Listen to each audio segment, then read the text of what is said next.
Hello and welcome. Let's see. Last time we just finished chapter 7, so let's start on chapter 8.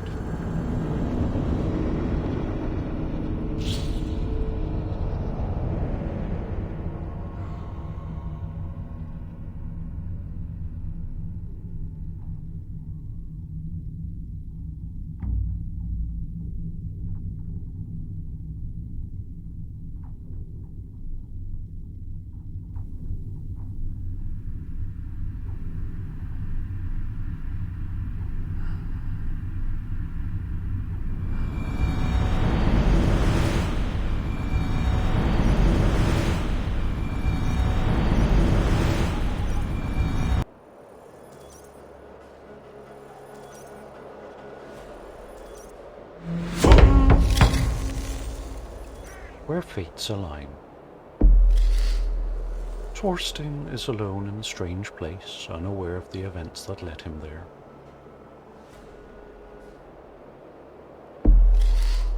He must find a way to remember if he is to find his way home, for his past might be the only key to his future.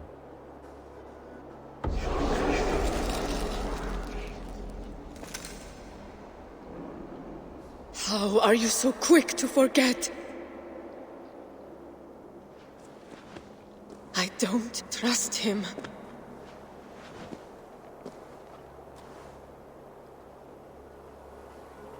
What happened? I was stressed. I can't remember.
You! Come over here! Don't be shy! So, Thor, you say?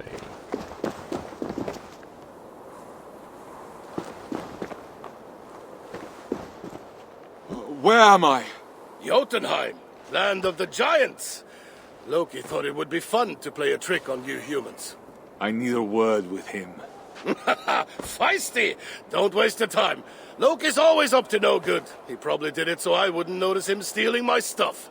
And the scoundrel was right. This must be a dream.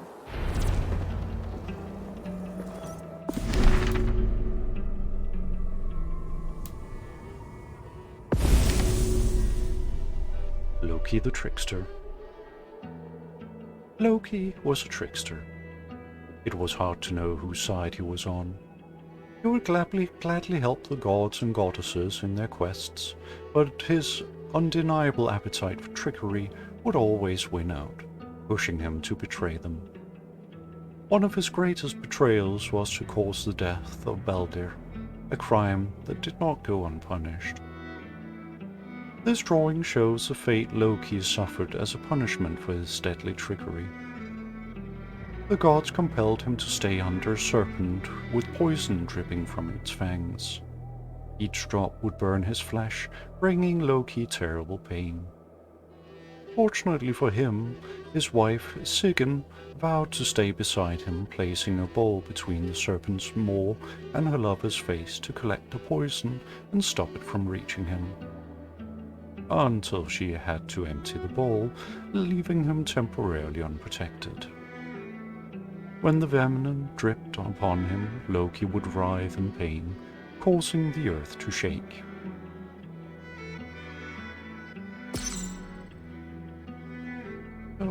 Yes, that's where we get earthquakes, poison dripping into Loki's eyes. They did skip a little bit there. They forgot to mention that they tied him to the stone with the entrails of one of his sons. You know, just to add to it.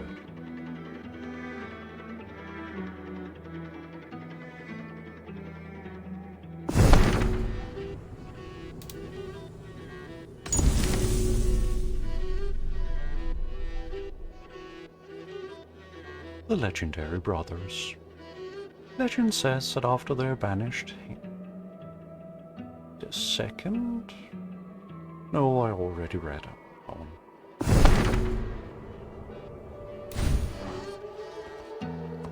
I wish it was. Then I wouldn't be stuck cleaning up Loki's messes anymore. Come. Hold on.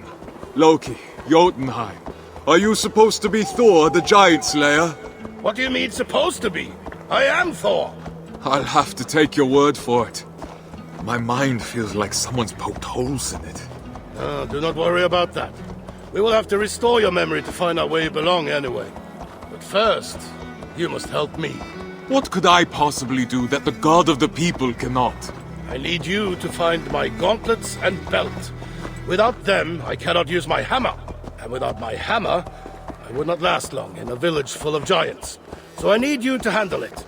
Once you get my things, I will take you to the Well of Mimir. Easy. For you? You will not be harmed. God's honor. But I will be waiting for you here. Just in case.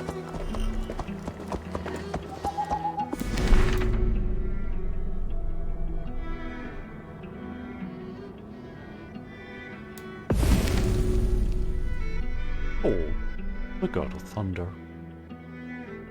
Son of the god Odin and the giants Asgard, Thor presides over strength, both physical and mental. He was a paragon of honor, courage, and luck. While recent pop culture has sometimes depicted Thor as more brawn than brains, this does not align with his characterization in Norse myths. The truth is that Thor, like his father Odin, was allegedly well versed in poetry, especially the Heiti, an old Norse poetic device known similar to the kenning. Thor was also the protector of the people. His hammer, which is depicted here, was worn as a talisman around his neck to promote good fortune, prosperity, and to protect its wearer. His role as a defender and his exemplary social values helped him to make one of the most popular deities of the North. This can be seen in the large number of toponyms and surnames containing the prefix Thor or Thur, as well as in the name of our Norse hero of the Discovery Tour, Thorstein.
Giants.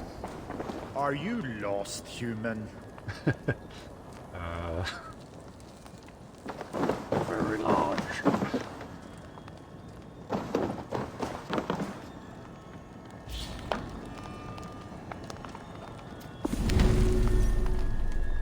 Giants, children of Ymir, or in Danish, Ymer. Even though giants and gods were often enemies in Norse mythology, some gods were a part giant themselves. According to legend, the god Odin was a descendant of Ymir. This did not stop him from defeating and slaying his ancestor. To escape Odin, the other giants sailed away on Ymir's blood until they reached a new world, Jotunheim. Norse lore describes Jotunheim as a harsh place, filled with cold, stark landscapes. The artist has sought to capture this eerie, enormous, and unsettling world. The giants lived both in Jotunheim and Muspelheim, the worlds of fire and ashes. The leader of the Muspels, Surtur, was a cruel giant capable of terrible destruction. The legends say that he is destined to bring fire and death to Asgard, the land of the gods, at Ragnarok, the end of days.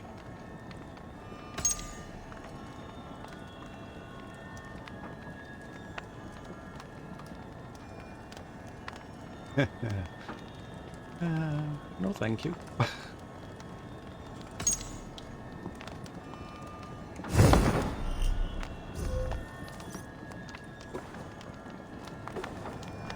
Let's see, we have to do a bit of climbing. So if I press the right button... Have I checked the attic? They seem much more peaceful than in the sagas.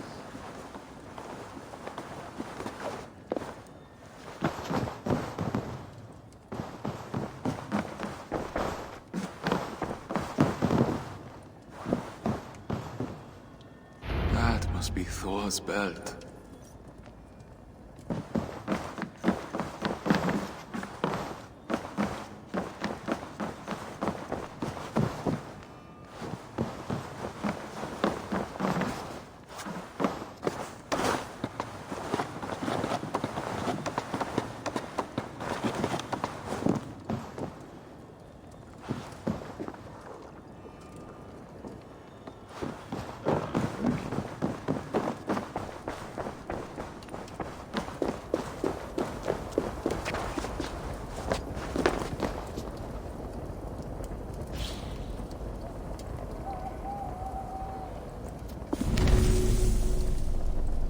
Yggdrasil, the World Tree.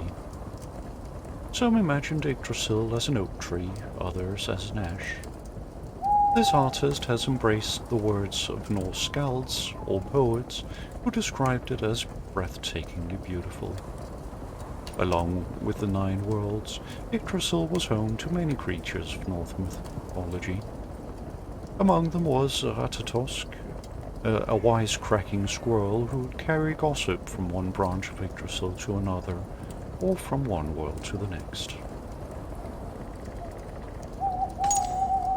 And not just gossip, mean-spirited gossip as well.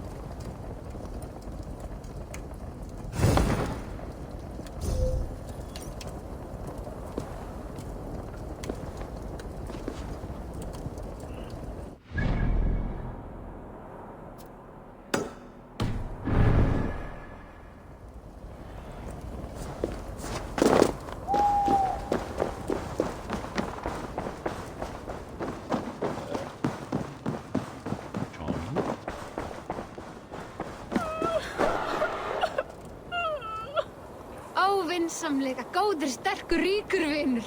Hjálpa þeim ríkonu sem...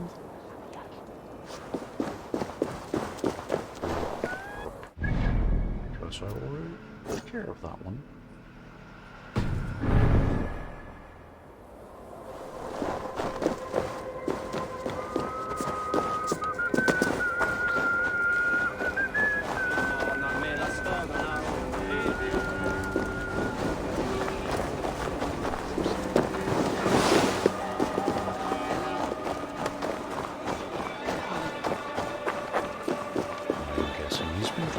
This barrel seems refreshing.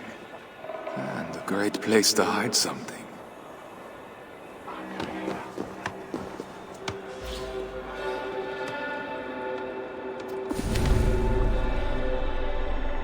The the sacred mead of poetry. Long ago there lived a god named Kvasir. Kvasir was one of the most intelligent and knowledgeable creatures in the universe. He travelled a lot, sharing his wisdom, until one day two dwarves decided to keep his knowledge for themselves. They killed Kvasir to steal his wisdom. Then they mixed his blood with honey to create the very first mead. It was a magical potion that would give anyone who drank it the power of Skjaldskir, poetry. Norse people with poetic gifts were said to have tasted this magical mead, seen here contained in a drinking hall in Assassin's Creed Valhalla.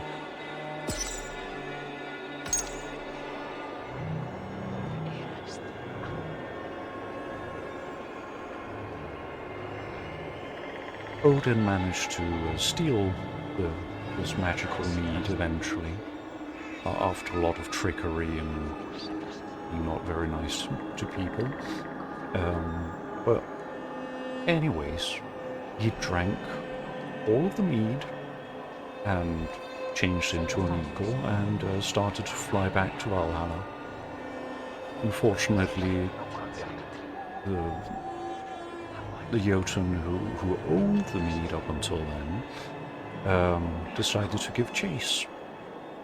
So it was a bit of a hoo-ha, and a magical bird chase in the sky.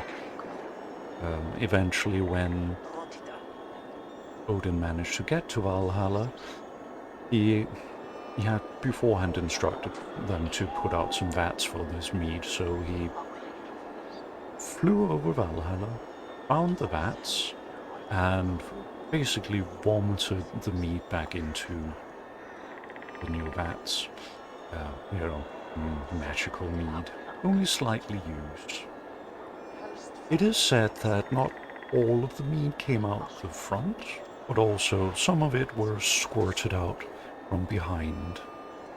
And it's also said that, bad poets, goth poetry and all that, has also drunk from the magical mead, except that they've drunk from the bit that came from the other end of Odin.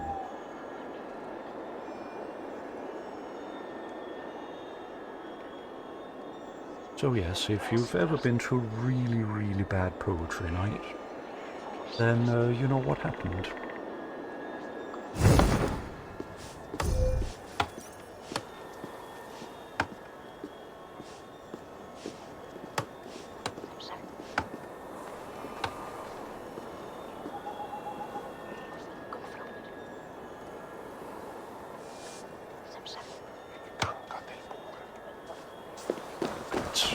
Time to have a swim in the mood.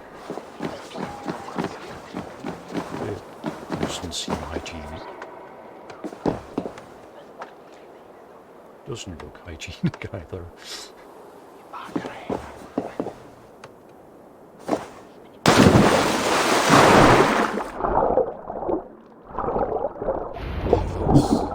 Gloves. It's back to Thor.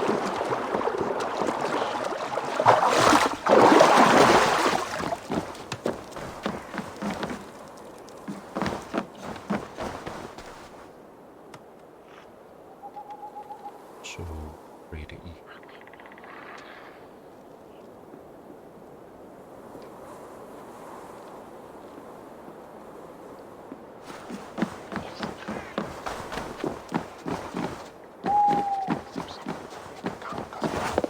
Just imagine how much you would smell if you'd taken a swim in a giant vat of mead.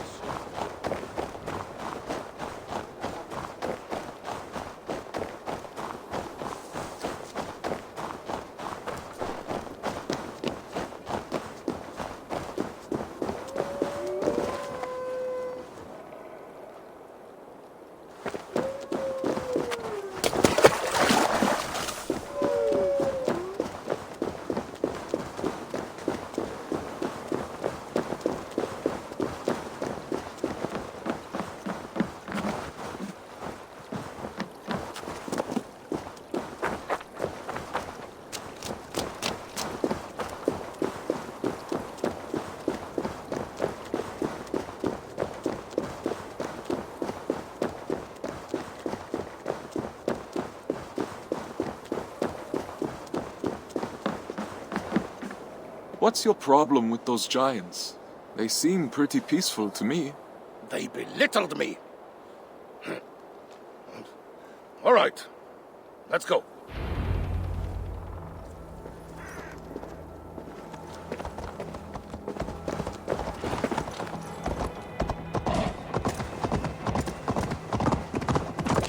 Are we going to Midgard? Oh, to Mimir as well. Must be certain Midgard is where you're meant to be. Mimir will know. His name sounds familiar. As far back as I can remember, my father Odin has craved knowledge and wisdom of any kind. But he came to be obsessed with his future, and more especially his own downfall. So he too drank the well's magical water. But to access it, he had to sacrifice his eye to Mimir, the well's guardian.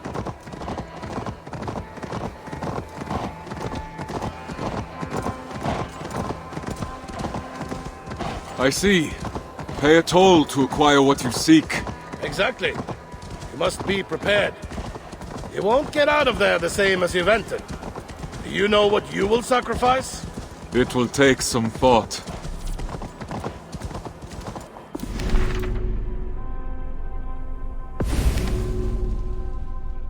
A sacrifice for wisdom. According to legend, Odin wanted to discover what the future held for him. His desire to know what lay in store conflicted with the universal order and the will of the Norns, the keepers of fate. To find the answer, Odin went to Mimir's Well, a magical place nestled within the roots of Yggdrasil, the cosmic tree. Supposedly, whoever drank from Mimir's waters would be blessed with secret and precious knowledge, such as the ins and outs of fate itself. However, this wisdom was costly, and those who sought it would be required to pay a heavy price. To buy the knowledge he sought, Odin sacrificed one of his eyes. He received a nasty scar in return, as can be seen in this piece of concept art.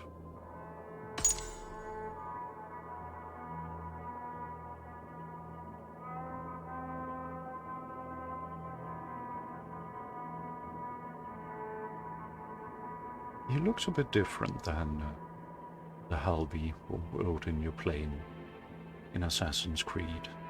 When you go to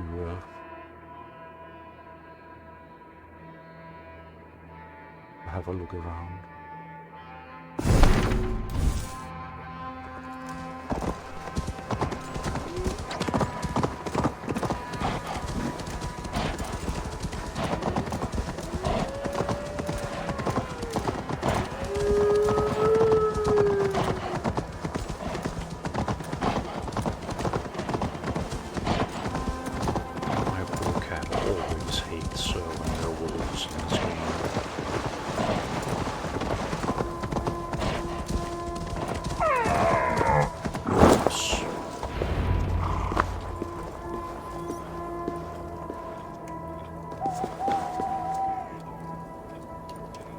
Here we are.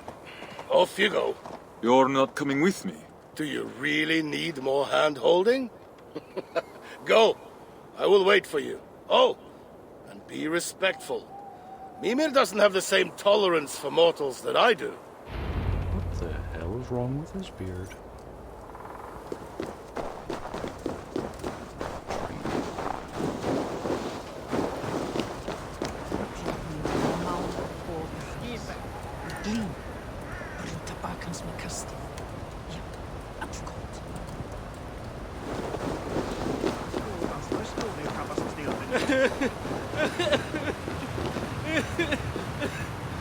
Why?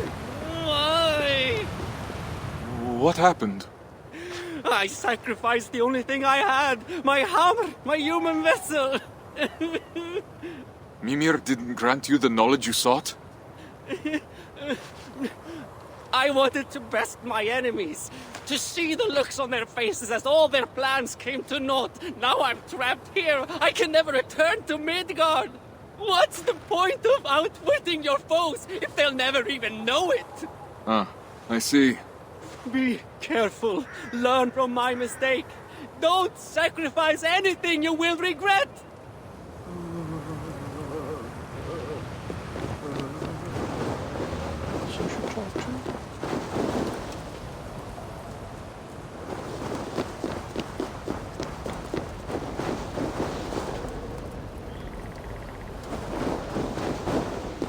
Aldrei annar fiskmann mun það vera of skjótt. Hann drap oss mjög við að rétta hátíðarbíl.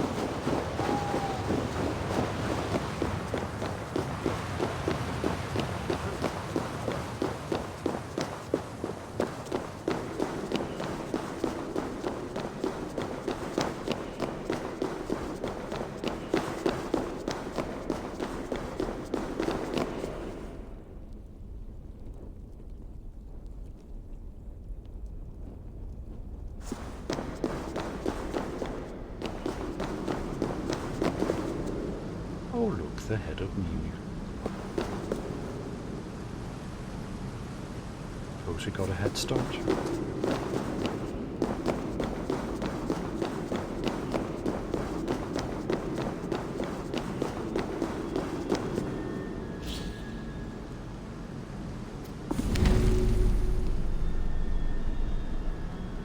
The Well of Mimir. Eons ago, a great war shook the world tree to its roots. Divine armies of different realms crashed on the battlefield. Eventually truce was called, and hostages were exchanged to keep the peace. One of these hostages was Mimir, a god of knowledge and intelligence, and a good friend to Odin, the All-Father. Mimir's time as a hostage ended badly when he lost his head, literally. His captors sent the head back to his friend Odin, who preserved it with magic. Odin's skill and power allowed Mimir to remain alive as a head without a body. Mimir was placed beside the well at the bottom of Yggdrasil, seen here in artistic sketches for Assassin's Creed Valhalla. There he could oversee the magical waters and make sure that no one drank them without paying the price.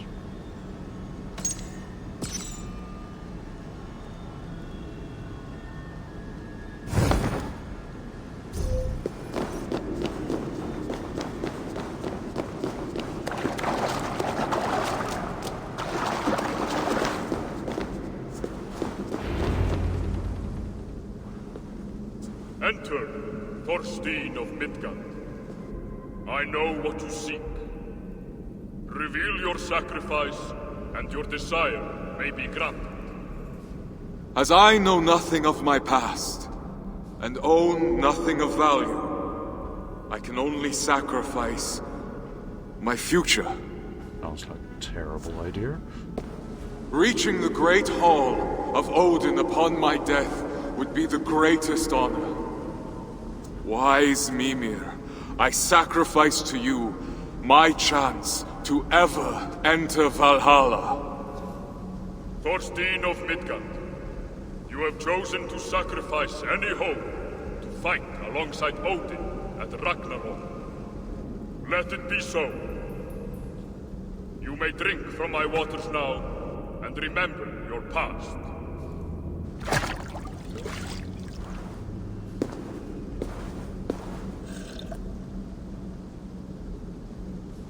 The betrayal of someone close has brought you here.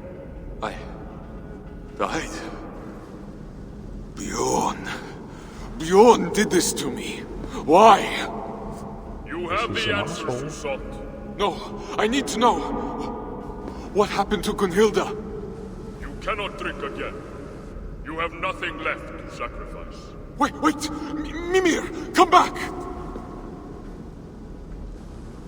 Gunhilda. Now that I finally remember your face, is seeing you again the future I gave up?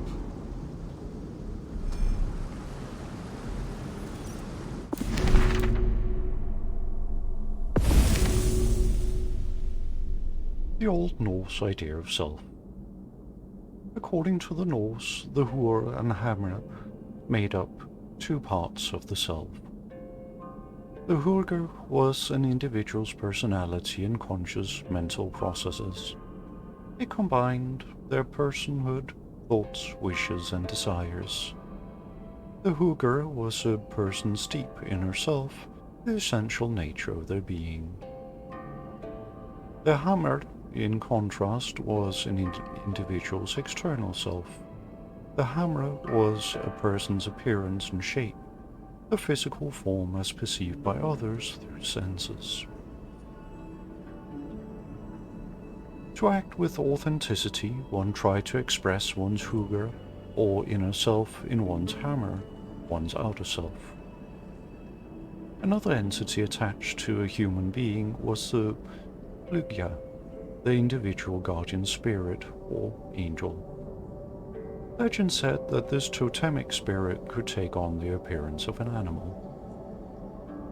But together, these parts of the self formed a link between each mortal and the magical web of the cosmos. In a way, this link could have been represented by Odin's messengers, the ravens Hugin, thought, and Munin, memory, for they too were spiritual agents of liaison between the worlds of humans and the world of the gods. Engraved in this stone is Odin, flanked by his feathered companion.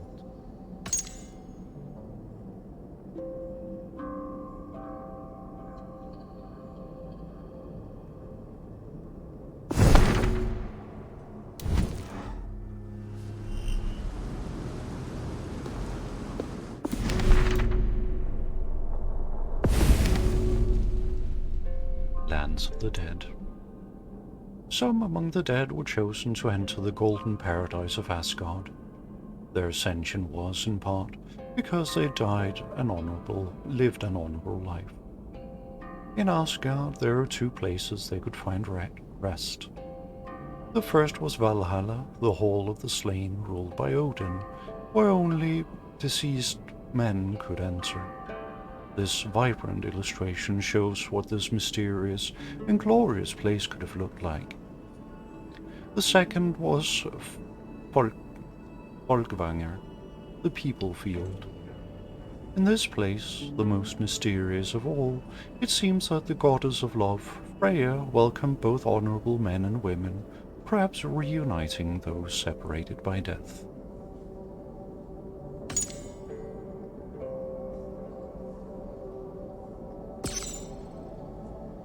Incidentally, Freyja had a claim on the warriors of the dead as well. The souls of the dead warriors.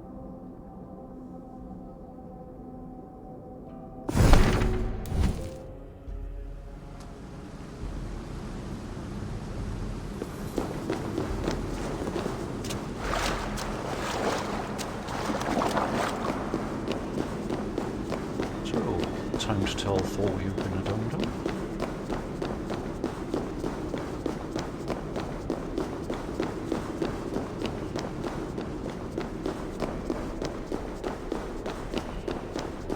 Dum-dum is the technical term.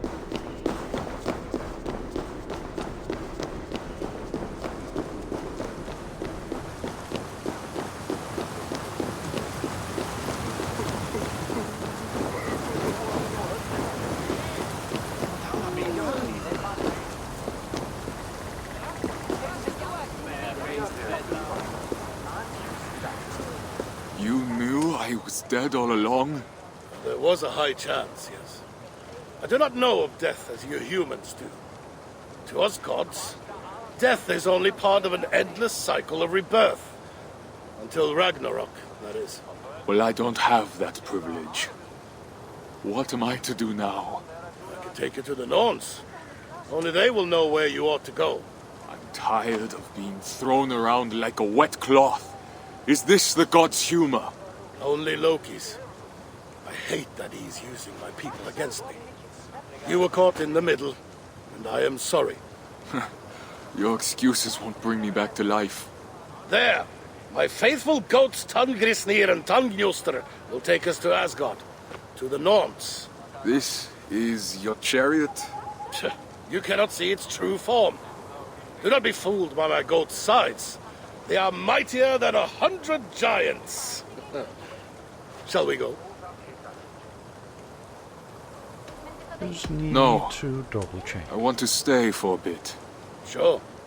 You know where to find me. Just want to make sure that we've actually done the discovery. Okay, like you have.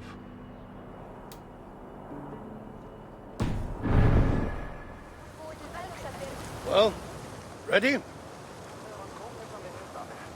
Yes. I can't stand the sight of this place anymore.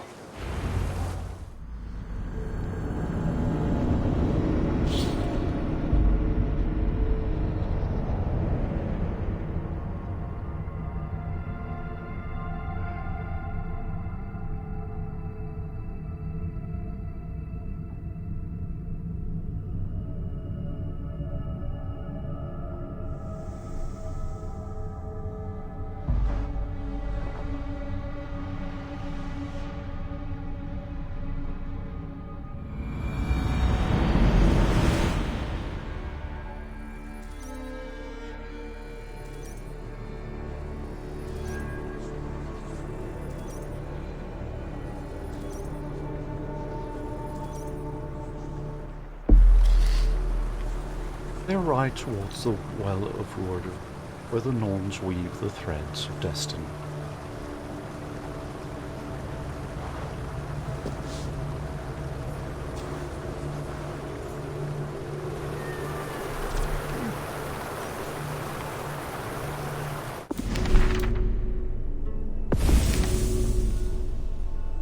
The Iron Will of Fate.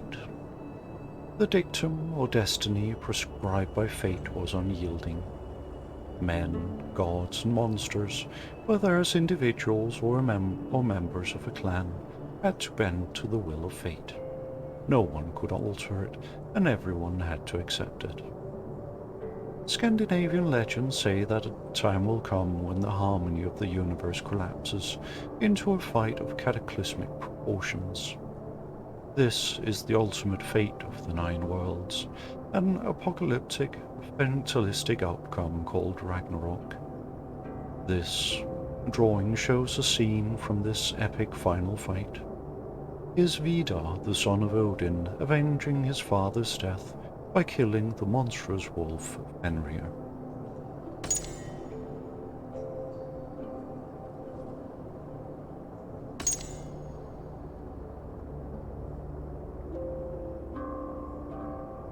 That is a lot of wolf. Although one could think this was 4 tons of... Looks more like it was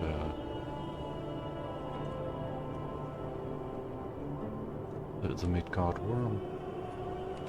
It's weird.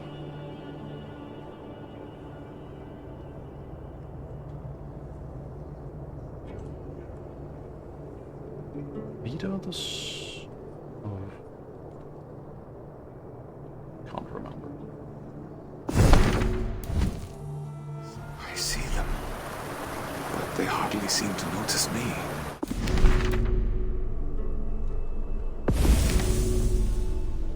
The Norns, keeper of fate. Little is known about the Norns, for they are shrouded in mystery. 3 of them were called Word, the past, Vivandi, the present, and Skuld, the future. Legend said that they lived in the Well of Wood, or the Well of Fate. This mysterious place could be found under one of the roots of the World Tree. This stunning concept art for Assassin's Creed Valhalla shows the Norns represented as statues surrounding the entrance of the well.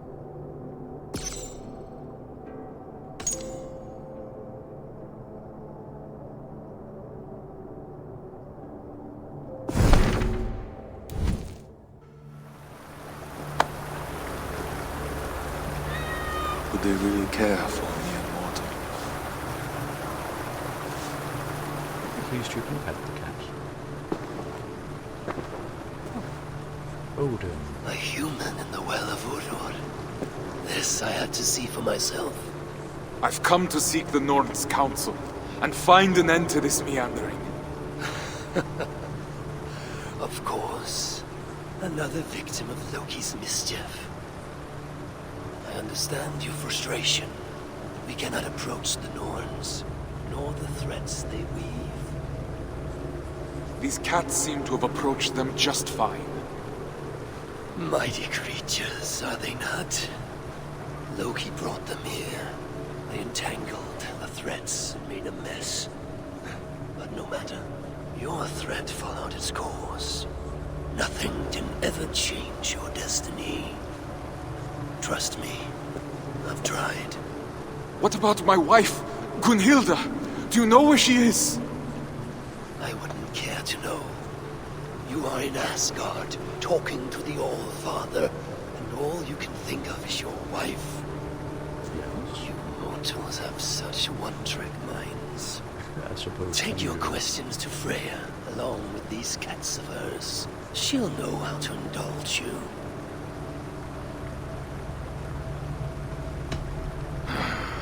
All right then. How do I get out of here? It will take longer for me to explain than to just send you away. Good luck.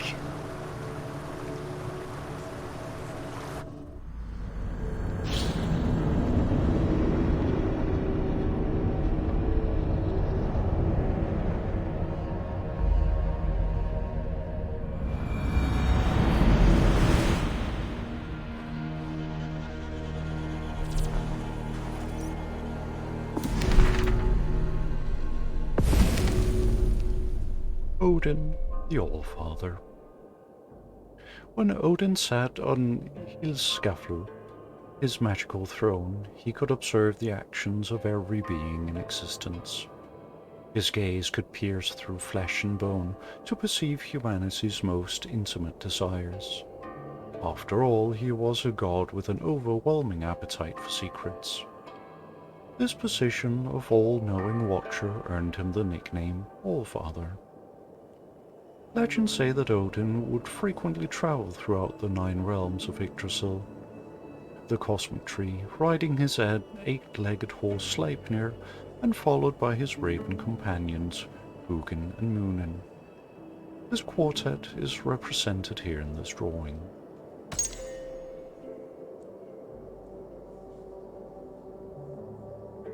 I find it funny that Odin called us, said we had a one-track mind. I suppose it takes one to know one. If these are Freyja's cats, they must be leading to her. Time to follow the cat.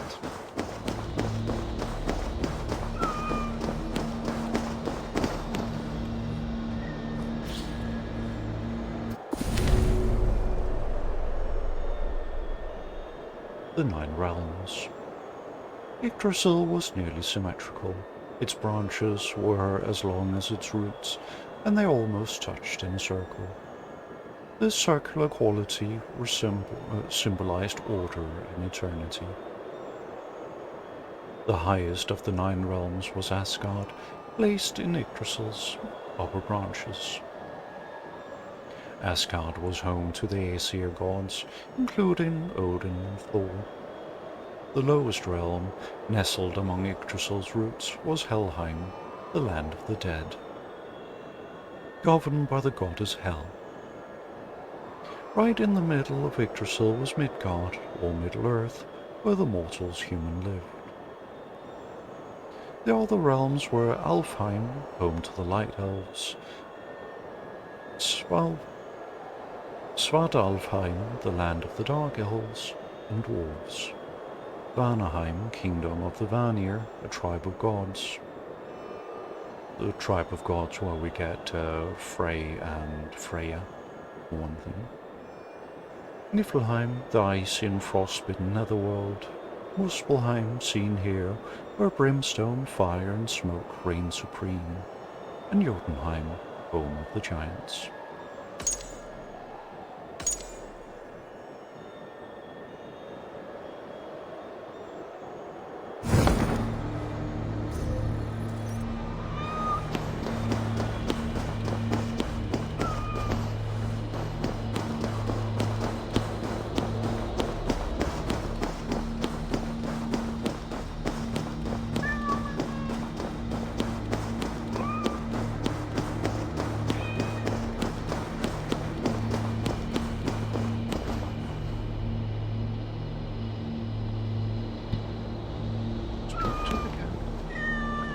Am I following them, or are they following me?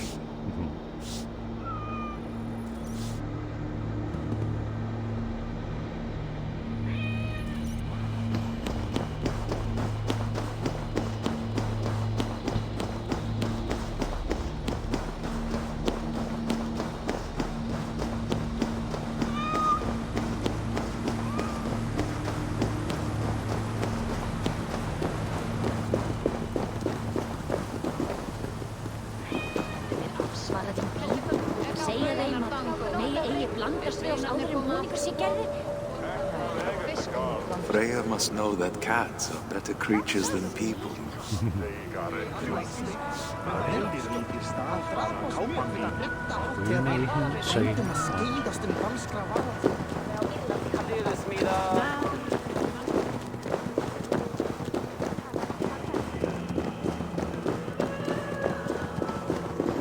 Never imagined I'd spend my afterlife leading a herd of cats. So much worse.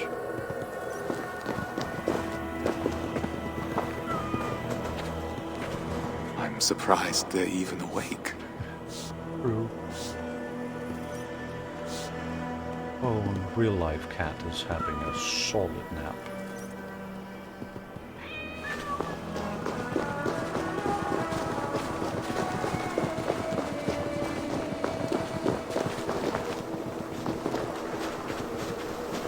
I'm covered in cat hair now.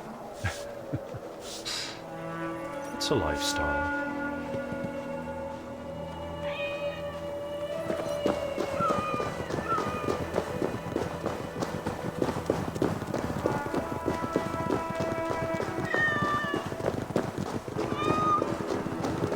My cats, come here, my darlings. I've looked all over for you.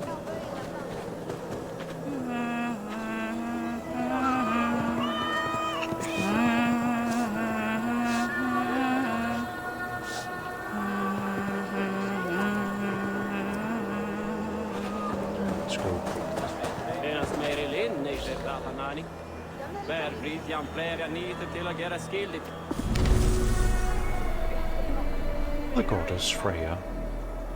Freyja was the most gifted among the Norse gods at Seidir, the art of divination or prophecy.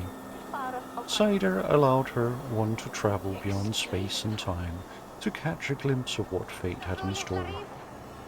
Odin learned how to see the future from Freyja. Freyja also had an unusual way of getting around. Legend has it that she loved to surround herself with cats. In fact, a chariot was pulled not by horses but by two massive blue and grey cats, gifts from the Norse god of thunder, Thor. This pendant, representing the goddess, could have been used in ceremonies or offerings to honor her.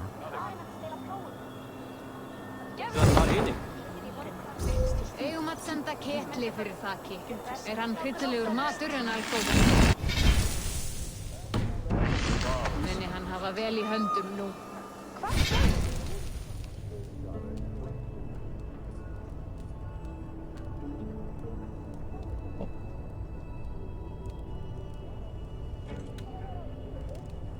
I just need to nip out for a bit.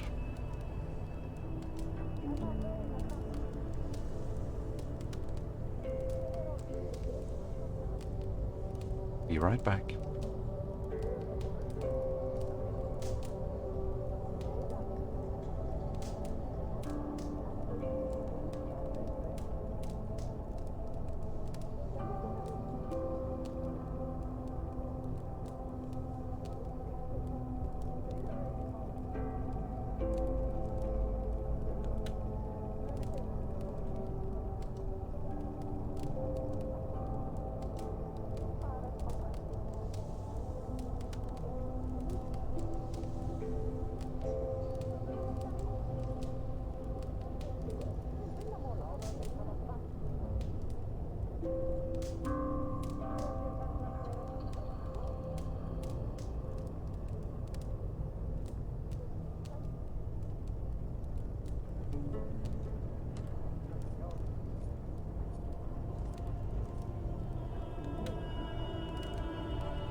Time to go talk to Freyja. Goddess Freyja, I've brought back... Thank you.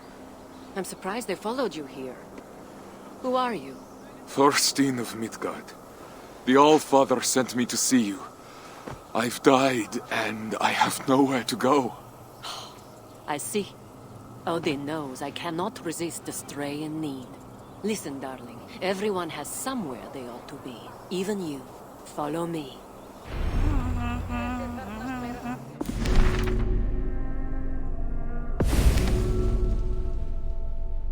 Destiny and Ancestry. An individual inherited certain rules and values from their kin. According to legend, ancestors would visit the young in dreams to pass on the family's wisdom. These values could also be shared with descendants by the family's Amingja or guardian spirit. In these dreamland family reunions, children would learn about their forefathers' greatness and their failures. They would learn about authenticity, how a member of the family could and should behave to stay true to their values and to themselves. Through these experiences, the young would eventually learn about their own strengths and weaknesses and be able to pinpoint their true nature. By acting according to that nature, they would therefore be able to properly fulfill their destiny. Belonging to a lineage also involved a duty to remember the destinies of ancestors past. Scandinavians would raise runestones to honor the memories of their loved ones, as seen in this picture.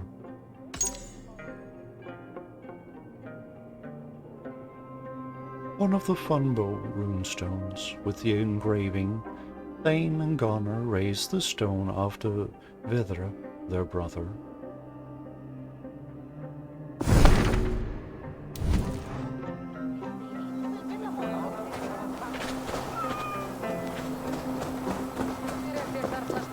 But I've given up all hope of entering Valhalla.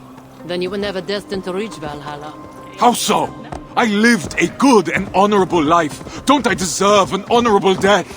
Maybe, just not in Odin's great hall. You shall accompany me to Folkvanger, my home. Will my wife be there? Have you seen Gunhilda? I do not know, but if it's her fate, she will join you there. I'd go through 1,000 deaths if it meant seeing her again. Your love is true and strong. Your fates must be intertwined. All hope isn't lost, but I do not make promises of outcomes I cannot control. If Loki hadn't interfered with my thread... You would have ended up just where you are now, with or without Loki's hand. How can you tolerate his misdeeds? It's the one thing I never understood. We are not to question it. It's just who he is. Loki, just as any of us, is a part of the greater scheme. But I know how you must feel. I've wanted to rip that smug smile of his from his face more than once. Almost went through with it one day. He must have done something awful. The worst thing he could possibly do. He stole my dear Brissinger men. One of your cats? No, my necklace. Oh. My most precious possession. I'd give anything for it. And I did. Because of Loki, 100 men gave their lives to Odin that day. But it was written. We cannot dwell on it. So I never had a choice. Exactly. You understand now.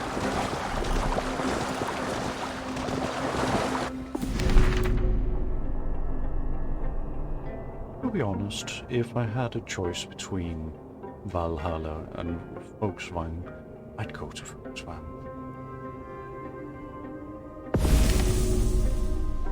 Lands of the Dead 2. All warriors who died in battle could look forward to feasting in the Hall of Valhalla. Those who died of sickness or old age went to Hell, or Helheim. The cold and misty realm of Niflheim, pictured here, was another final destination. Murderers, oath-breakers, and traitors were punished for their crimes by being sent to this cruel land.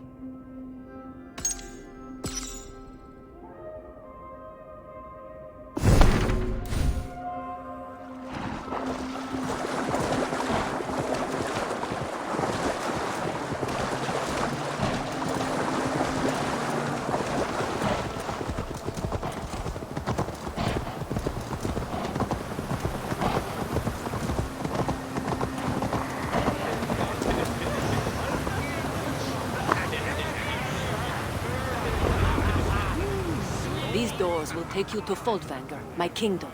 Afterlife of the slain and righteous. Just as luxurious as Odin's great hall. Thank you.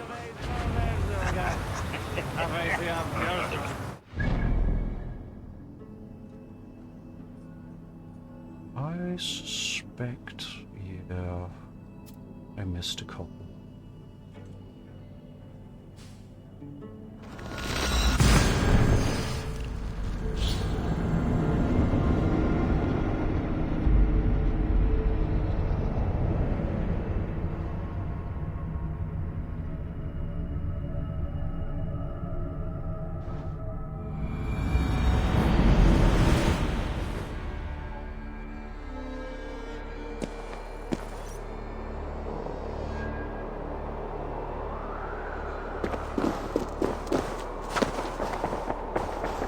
Throne.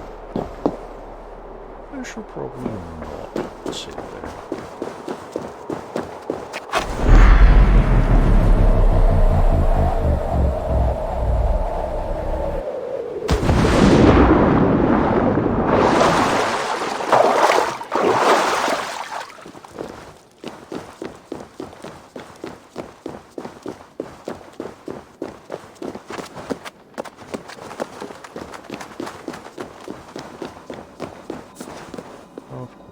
The actual stairs.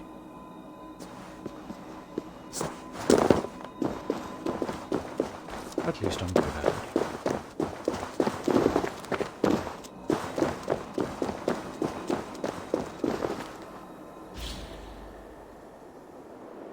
I'm going to level with you now and prepare yourself. Vikings did not wear horned helmets. This dreadful misconception came from the Wagnerian opera The Ring of the Nibelung from 1876, but you knew that. Horned and winged helmets were at that stage part of the actors' costumes, a way for the warriors to seem more grandiose on stage. Ever since then, depictions of Vikings wearing big, horned helmets were in plentiful supply, and this wrongful image has persisted to this day. Beside the fact that horned helmets would have been anything but practical on the battlefield, it seems that the very few ones found by archaeologists were only used for ritual purposes. So you can use that fact next time you want to ruin a Viking's Halloween party.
alla og taka allt í en einu sinni höfðu bændur.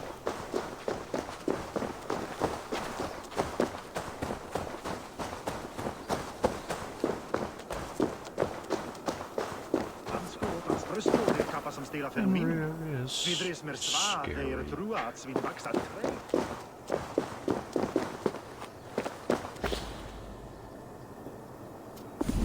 Being the land of mighty gods, Asgard had to be scaled accordingly. To create this sense of magnitude, level designers played on heights with towers that reach up into the sky to meet the immense branches of Yggdrasil, the mythical world tree. The wolf, Fenrir, went through the same fate. Indeed, the infamous beast is 10 times the size of a normal wolf, thanks to the character modelers. To set AC Valhalla's Asgard apart, developers focused on depicting the myths of the Viking sagas, with doors to other realms, Well of Norns, and so on, combined with glimpses of Eivor's past life and memories. A great shame it'll all be destroyed come Ragnarok. Well, Ragnarok hasn't been released yet, so we can enjoy it until then.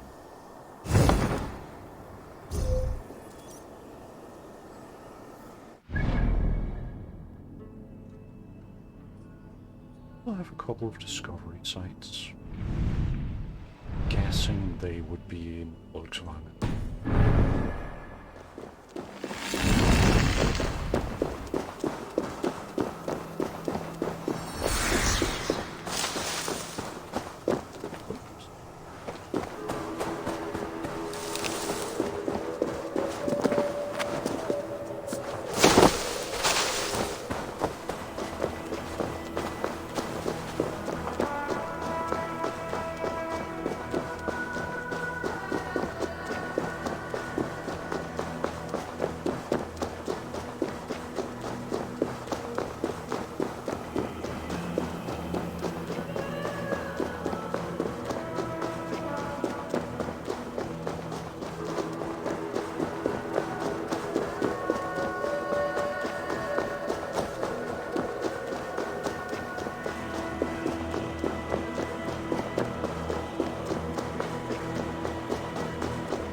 Seen that sign there before.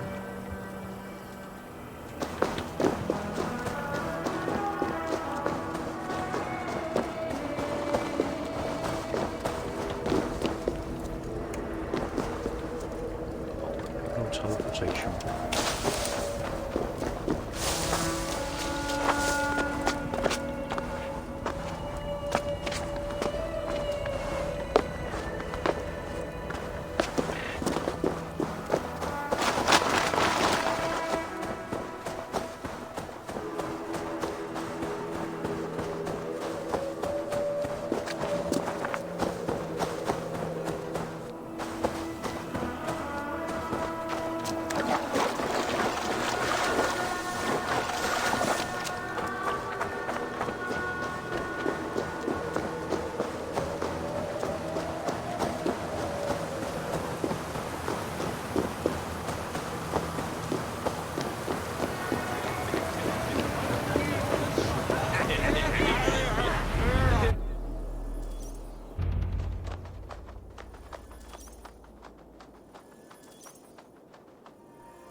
At long last, Thorstein and Gunhilda were reunited in the fields of Volkswagen.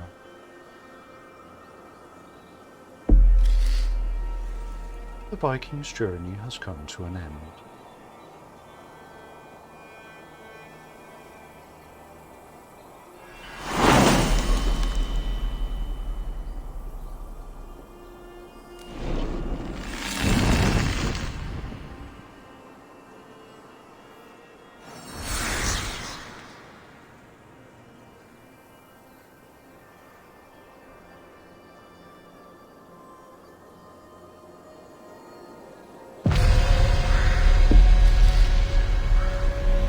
if a great discovery to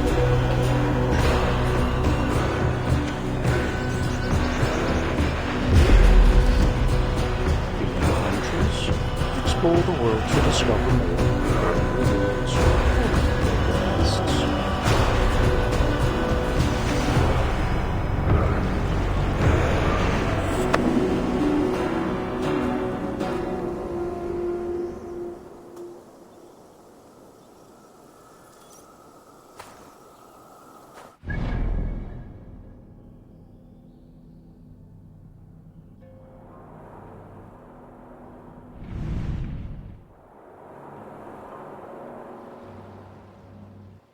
Seem to be missing some discovery sites.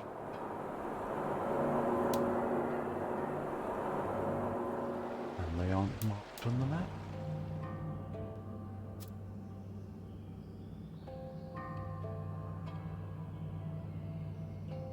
Or possibly we just missed them. I wouldn't be surprised. I probably just missed them.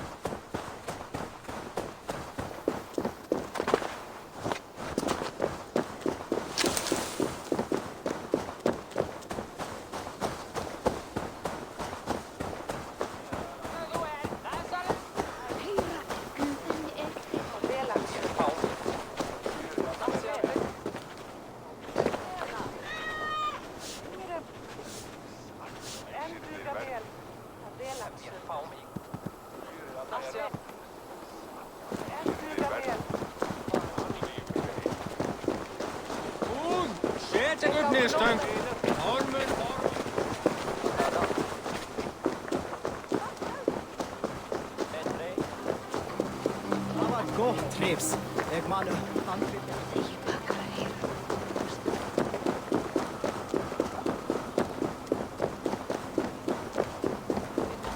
Leiðsagarmenn sem gegna eru til versta vandræði sjó.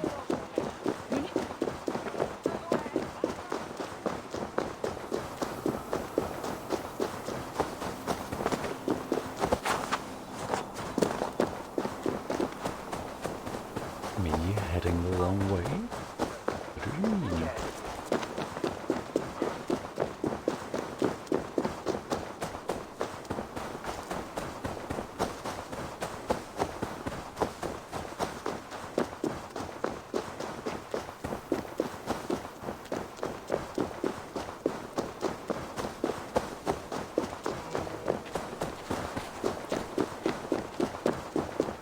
Man þegar hann kom hérna með heri sín.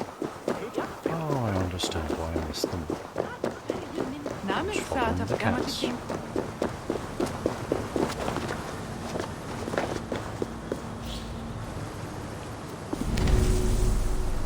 Across the Rainbow Bridge.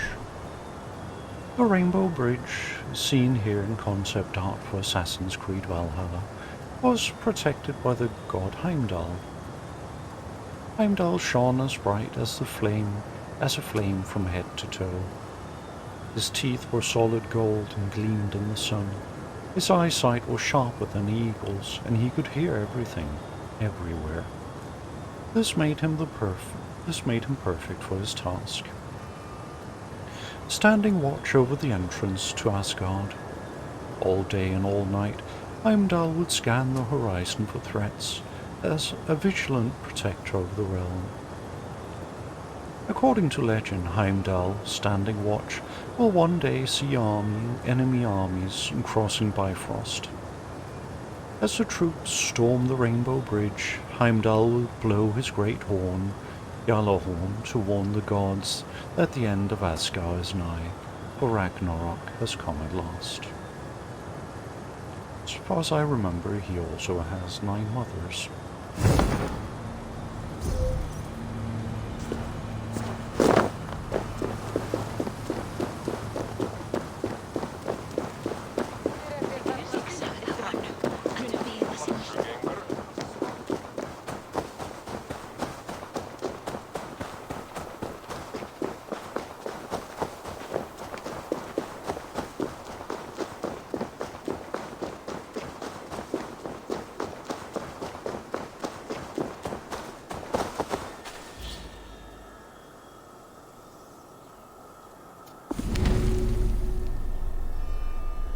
vulva, vulv in Danish, a soothsayer.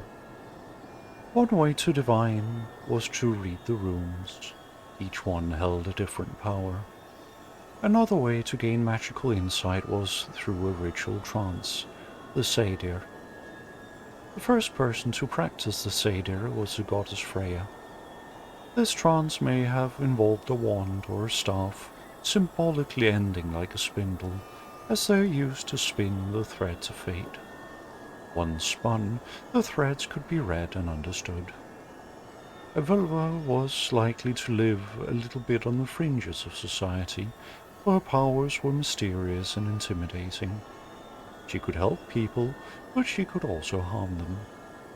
The Sadir ritual could be used to curse someone.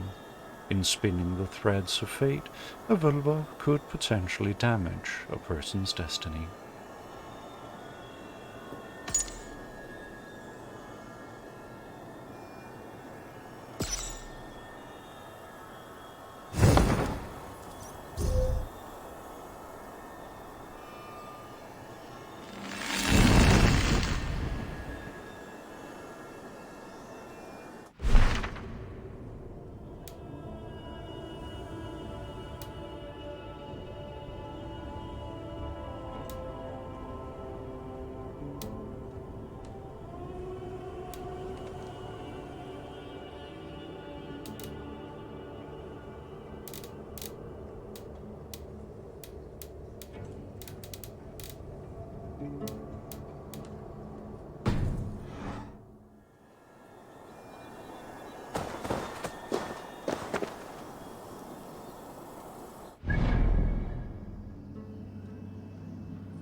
Well, I think that was that. It's a bit shorter than I imagined.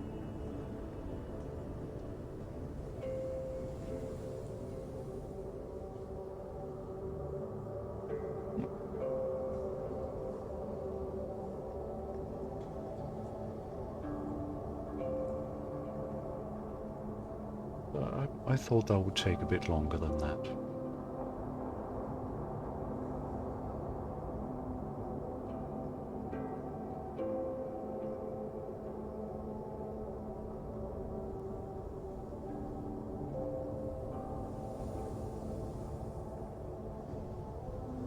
Not entirely sure we should do now.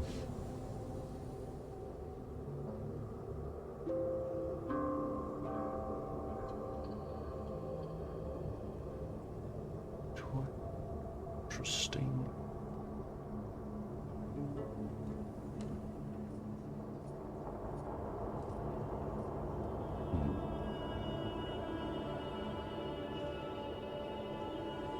No, I don't really think so. Well, in that case, short stream this time around.